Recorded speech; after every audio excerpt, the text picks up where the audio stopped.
This is Angel Insights, brought to you by SyndicateRoom, the show that delves inside the world of the most prominent angel investors to discover their tips, tactics and insights into the investing world. And joining us today, we have a veteran of the industry. Ron Petersen is the co-founder and investment partner at Longbow Capital, where he provides management assistance to portfolio companies while reviewing new business opportunities and investment portfolios. With more than 4 decades of industrial management experience and 20 years managing global businesses, one would be hard pushed to find someone with as much knowledge or experience as Ron. It's an absolutely fascinating chat where we delve into the rise of crowdfunding, the need for exits in the industry, and Ron describes some good old war stories and how it's helped him evolve as an investor. But enough from me, so it's now time to dive into the interview with Ron Petersen, co-founder at Longbow Capital. Welcome to Angel Insights. It's an absolute pleasure to have you on the show. Thank you. Pleasure to be here. Now, I'd love to start off by hearing, how did you get into investing? My background has always been industrial. In spite of my accent, I've lived and worked in the UK for over 40 years. An American company moved me over here in the early 70s, and fundamentally I've been here ever since. By the early 90s, I was running a series of what became a series of industrial companies on the London Stock Exchange, 2 engineering companies, one on the NASDAQ, and one that we floated on the AIM over a period of about 6 or 7 years. And then eventually I became involved in backing a small company in Cambridge in the field of nanotechnology, which is today a profitable company, amazingly enough. Wow. And it was my start in early stage investment. And then your Crunchbase profile states you provide management assistance to portfolio companies.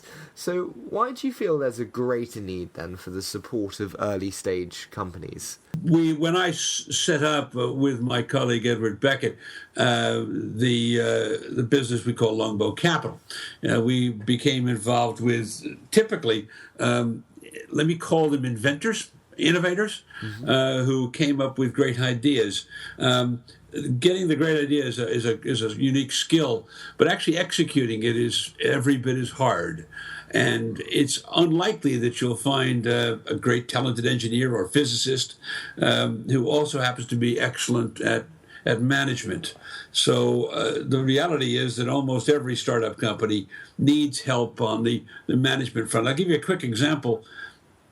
To my mind, without question, the single biggest gap in most early stage businesses is the route to market. It's not a question of can I build a great product, can I prove that it does work? It's how do I get the product into the marketplace? And very few inventors have that skill, have that experience. So there's a lot of guidance that can be provided, and we get very actively involved with the companies in which we invest.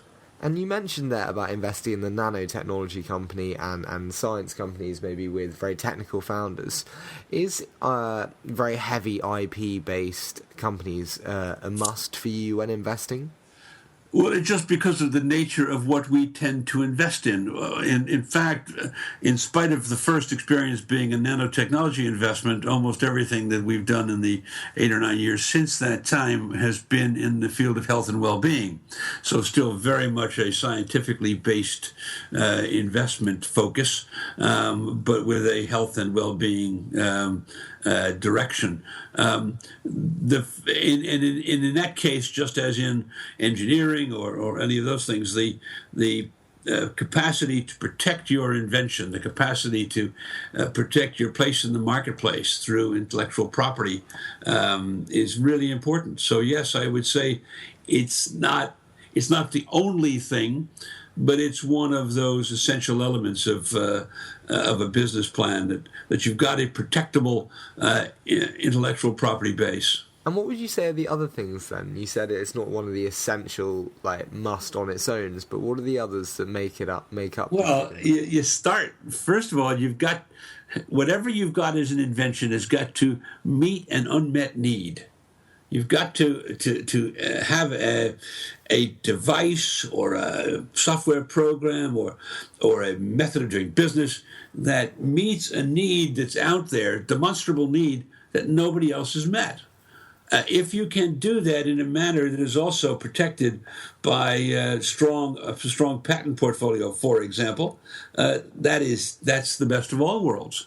But I've known businesses that simply because of the know-how involved in doing the things they've done means they're fairly well protected anyway. But it's better to have a solid patent portfolio backing the company. And many of the early stage companies that we spoke about just then are now going to raise funds through crowdfunding platforms in today's market. So crowdfunding platforms like SyndicateRoom. So where do you stand on the need for regulation in the crowdfunding industry? Well, I think that, and I can use the SyndicateRoom as a good example of that, the SyndicateRoom has backed strongly the idea of a strong regulatory framework to govern the crowdfunding area. It's particularly necessary because the investors attracted to crowdfunding don't have the benefit of long experience and a lot of due diligence. So you've got to be sure to protect the investor, frankly, from his own shortcomings. The absence of a solid regulatory framework would simply open the industry up to really difficult criticism. And I can just picture the opportunistic politician taking shots at the industry if there wasn't a strong regulatory framework. And do you not think, though, that politicians and politics in general wants crowdfunding to succeed as a funding method just because it allows, obviously, a lot more liquidity into the market and allows entrepreneurs to build businesses which are hopefully good for the economy? Do you think it's a very populist move. But for every enlightened populist politician, there's the one who wants to make headlines too. And no good deed goes unpunished. Absolutely. So I would just I'd be careful to ensure that that the industry protects itself by creating and working with government to create the right kind of framework to make sure that even the most naive of investors has taken the right kind of advice or has at least done enough research to mean that they have the capacity to make these decisions. And it's to that extent, it's all to the good. We just don't want to get the industry in trouble or the investor. And then talking about these investors, how do you think the investor base that are interested in crowdfunding, how do you think that can continue to grow? I think the gentleman that I've worked with on 2 rounds of funding with 2 companies through the SyndicateRoom would agree with me. I think that's the greater challenge.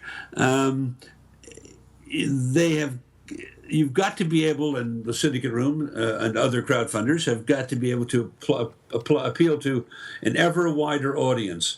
You can't go back to the same well 10 different times. It is the nature of the audience currently addressed by crowdfunding that these tend not to be ultra high net worth individuals. They're people who've made a bit of money and they have some funds to invest, and they see the logic of some form of venture investing that they can really identify with. The crowdfunding opportunities like the SyndicateRoom give them visibility of exciting businesses, and they have a sense of involvement, which I think is, again, all to the good. So the difficulty, the challenge, is to make sure that this message gets out to an ever wider audience. You would hate to think that the day might come when the tap runs dry. Well, I think as long as the offering is continually refreshed, as long as there are, frankly, some early wins, and I think it's important that businesses like the SyndicateRoom can point in a couple of years to a couple of sparkling wins where the companies have been sold or floated. So I think that's part of the solution to the potential problem of a reducing the drying up of the well of new investors. And do you think then successful exits coming from the crowdfunding industry will prove the model to be successful then? Do you think then it will be a mass market adopted way of investing and utilising your spare capital? Well, by definition, if there is a string of successful efforts, that will absolutely create the crowd behind crowdfunding, without question. That the challenge, of course, is to do that. And successful exits don't come down the pike every day. It is not unfair to say that of 10 investments, we would be delighted if 2 of them were really sparkling wins. We're likely to see 2 of them go under, and 6 of them might be adequate returns. So the real winners don't come that easily. And so it's the same formula for crowdfunding will apply as does on the more professional investment front. There have to be a certain percentage that win, because there will be a certain percentage that will not win. And we said earlier the dangers lie potentially in investor naivety, maybe. And then, having had such phenomenal experience in the investing community yourself, what would you say are the kind of must-knows for an individual before entering into the investment world? Well, part of that's answered by the formula that the Syndicate Room has put together by insisting that there already be a significant percentage of the investment covered off by professional investors. 25% of the funds to be raised must at least be already raised by professional investors, and to a significant extent, the crowdfunding investor then relies on the judgment of those professional investors who have gone before them. But I would say that I think anyone interested in this space has to spend the time to read the documentation, and don't hesitate to ask questions. Literally go in and study this and follow up. If you've got questions about the investment, go back to the crowdfunding partner that you've got and get the company, for example, to answer the questions that you've got. I think particularly early on, I think people should do that very assiduously. And now, over time, you'll get to that point where you'll get a sixth sense of what is probably right and probably wrong. But early on, I think you need to be even more demanding of the information you require. That's my view, at least. And then, having helped startups and companies for so long now, what do you think are the biggest value adds that you can provide, as well as obviously your capital? What do you look to add as a value add to your investment? Clearly, what we propose to add, and what I honestly believe every one of our investee companies, our portfolio companies, would say we do add, is a significant amount of business experience, whether that is in, for example, manufacturing, supply chain, marketing, broadly the route to market, competitive analysis, all of those kinds of things, because frankly, that's what I did for 40 years before I got involved in, or 35 years before I got involved in venture investing. But there are also the contacts that one brings. We'd always rather be joined in our investments, for example, by intelligent money, if I could call it that.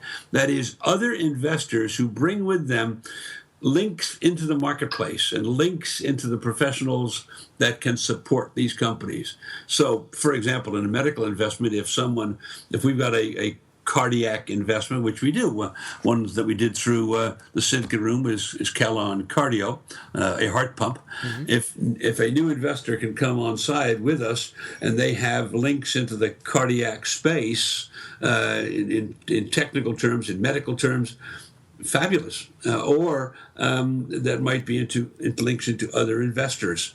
So it is a fairly broad church, but there's much more than money that one can bring to the party. And would you say that's the number one aspect that you would like in a co-investor, for them to have kind of domain connections? Or is domain expertise it? Or is it unlimited supply of capital for a follow-on? What is it for you? I think unlimited. That would be it. I have that unlimited supply of capital. And they'll do what we say. That sounds like a great idea. No, to be honest, I think domain expertise is really important because it makes the conversation shorter. You're not spending your time bringing somebody up to speed on the technology or the market that's served or whatever. You can concentrate on other more pressing issues. So I would say domain expertise is important. Contacts into the marketplace is important. Links to other investors is really important. Many of the investors we've got in have been brought to the party by by the investors that we've already had on other companies. So that's important too. And then if it's okay with you, we're going to dive into a quick fire round now. Development of the funding industry. Are we moving to a crowdfunding based industry or away from a crowdfunding based industry in the future, do you think?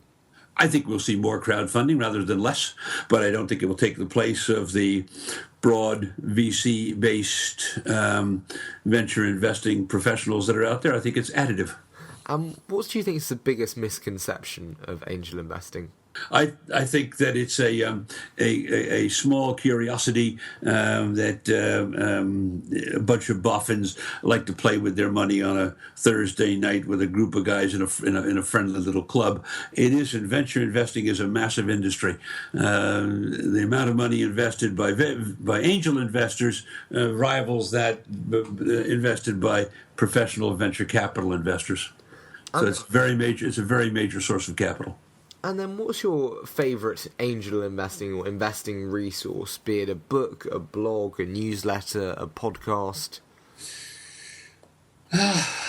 No, actually, probably the kind of seminars that one can occasionally attend to listen to people. I had the opportunity in a seminar. That's interesting. The SyndicateRoom had a seminar at which Andy Richards, the fabled medtech investor, gave a speech, and it was just enlightening and illuminating, and so resonant, so delightful.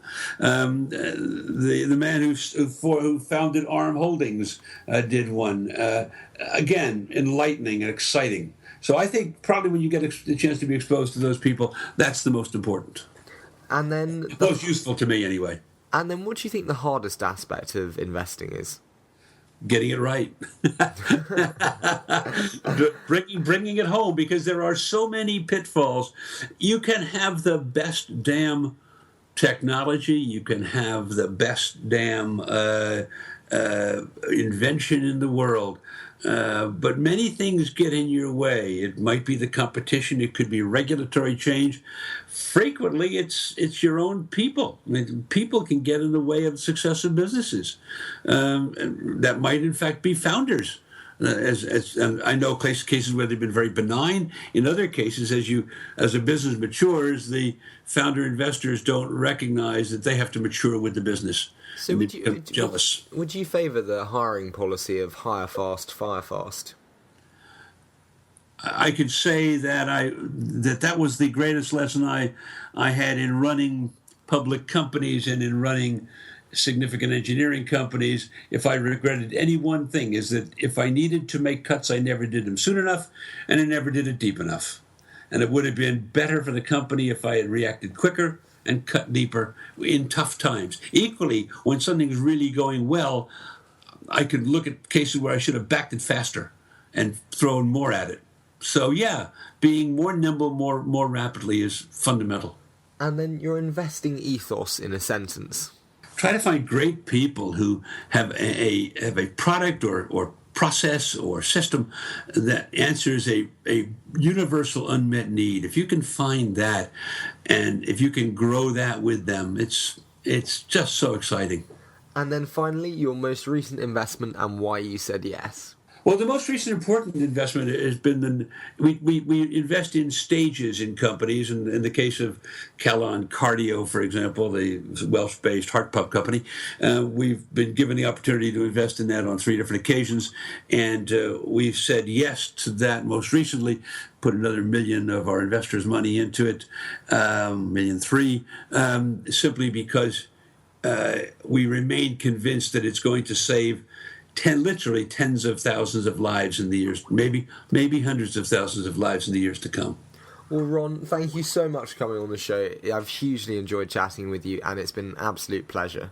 Very good. Look forward to the next opportunity to chat. And I would like to give a huge hand to Ron for giving up his time to be on the show today. And if you cannot get enough from Angel Insights and Syndicate Room, you can follow us on Twitter at Syndicate Room. And we'd like to say a special thank you to Plantronics, a global leader in audio communications for businesses and consumers. They have pioneered new trends in audio technology, creating innovative products that allow people to simply communicate, from unified communication to Bluetooth headsets, which we are using here at Syndicate Room. They deliver uncompromising quality. Plantronics is used by every company in the Fortune 100, as well as blue lights, air traffic control, and various mission-critical applications for those on the front line. We'd also like to say early-stage investing can be risky, therefore it is necessary to do the required due diligence prior to making the investments. And as always, thank you so much for your support. We really do appreciate it, and we look very forward to seeing you in the next episode of Angel Insights.